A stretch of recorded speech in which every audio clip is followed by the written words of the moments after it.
안녕하세요 여러분, 저는 Maria입니다. 오늘은 we are going to talk about all of the K-dramas I tried to watch in these 7 months that I have been gone from YouTube. I want to put a huge disclaimer out there because tried is the key word in this title, because I just went through the longest K-drama slump. Nothing was able to hold my attention for very long. In other words, this is not a recommendations video. This is more of a let's sit down and have a little chat and like just catch up with each other and what we've been watching. So I'd love to hear down below what you guys have been watching. One thing that hasn't changed with my time away is my love for categories, so we are gonna break this video down. The first category being the 2 K-dramas, that's right, only 2, that I was able to watch from beginning to end all the way through, that I did not drop. The first one being Summer Strike and Anna the Director's Cut. So Summer Strike follows a young woman who quits her office job and moves to the countryside after her mother's sudden death. It's a show that really attempts to question established norms. Truly, it is criticizing hustle culture. It is a show that's really trying to highlight the importance of a wide variety of different types of relationships, and also the importance of small daily happinesses.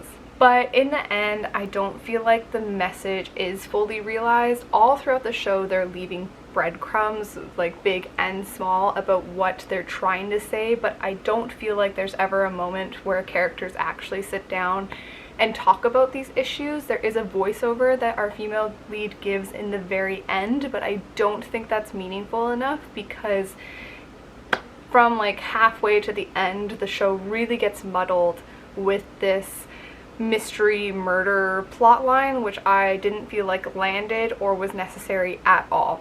In the end, I'm gonna give Summer Strike a 3 out of 5 stars. Next, we are moving on to Anna the Director's Cut. So Anna the Director's Cut was recommended to me by a commenter, and they did such a great job at describing the show and giving their own little synopsis that I figured I would just read it. So they write, Anna shows us the upbringing of a young woman that trapped herself in an entirely different life, from what started as a single lie back in her teens to a web of lies, theft, and bribery, and manipulation. A woman who was brought up in the lower classes but aced in everything she put her mind to, putting her in schools and extracurricular activities such as the rich. But what could happen when someone who was once seen as this prodigy suddenly falls flat and experiences repeated failures for the first time? Someone that received attention from everyone now becomes a humiliation, suddenly is taken off her high horse. Finances begin to become a barrier that keeps her at a level under others. How does a compulsive liar begin? What surroundings could have shaped them into someone that effortlessly takes on a background that was never theirs? How far can they go before it all comes crashing down? I specifically watched the director's cut, which was the one that was recommended to me. What I really liked about Anna, beyond the plot, is how visually stunning it is. This is one of those like art house K-dramas. The storytelling and the plot is delivered as much through visuals as it is with dialogue. Because of this reason, I actually think the repeatability of Anna is really high, as you don't fully understand the impact certain scenes, certain seemingly mundane scenes actually have until much later in the series. One sequence that I still think about is a female character as she's getting ready. I don't think there was any dialogue or explanation as to where she was going or who she was meeting, but I was still transfixed. You learn later that, without giving away any spoilers, this woman was getting ready to go to a meeting where she kind of knew there would be a confrontation, and that just put everything into context, and I absolutely loved it, because then I think back to that scene where she's getting ready, and she's essentially getting ready for war. She is choosing her armor when she's choosing what shoes to wear, what shirt to wear, and I really, really love that detail. Although my lasting impression of Anna is quite positive, it is quite slow, and I think that the audience could have benefited from attaching to Anna on a little bit more of a personal or deeper level. I still felt quite distant from her as a character, which does make sense because she's a professional liar, but as an audience member, I didn't feel like it was quite fulfilled. So for that reason, I'm giving this show a 3.75 out of 5 stars. Next category are the K-dramas that were enjoyable enough, but not enjoyable enough to keep me around, especially the ones that were currently airing. I'm really bad with those. I drop off a lot of currently airing shows. And in fear that this video is getting a little bit long, this section is going to be rapid fire. Here they are.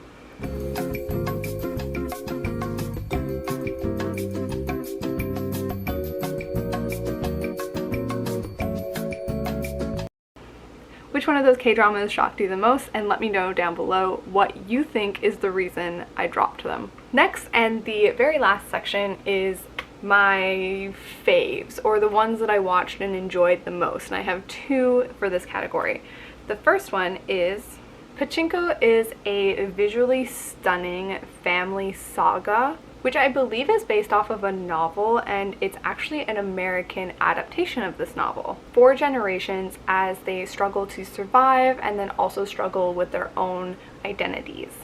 What makes this story so mesmerizing to me is not only the production and the acting is all great, like 5 stars for production, but how this story crosses multiple national boundaries. You know, these people, or at least like when the story starts, they are ethnically Korean, born on the peninsula, and then through circumstances they end up going to Japan, and there's a lot of movement that is very true to life and of that time period.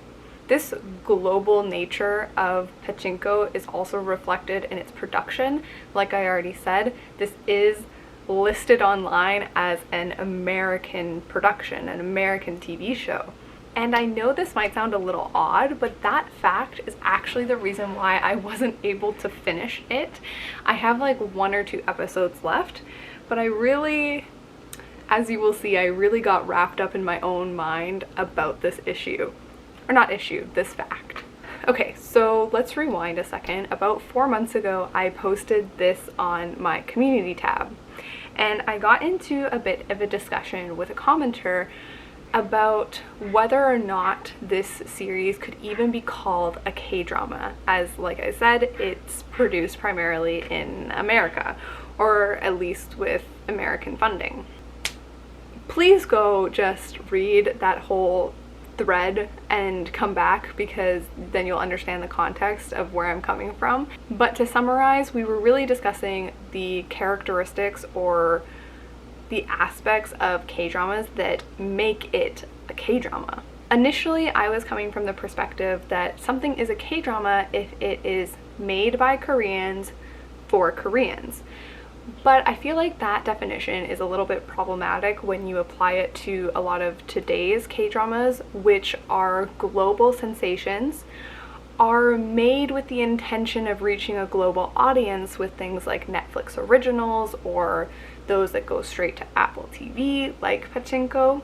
Similarly, you get into issues with, like, if it has to be Koreans making it, what percentage of the cast has to be ethnically Korean? Questions like that. So I feel like it gets into a muddled territory. And with K-dramas being a genre that has changed and evolved so much within even the last 5-10 years, and one that is continuously changing so much now, I think it's a very apt question to be asking. so interesting that I even threw the question into my university's library to see if anyone had written articles or journals about this, and spoiler alert, I found virtually nothing. There were a few articles that did pop up, but they were all in Korean, so unfortunately I wasn't able to really access them.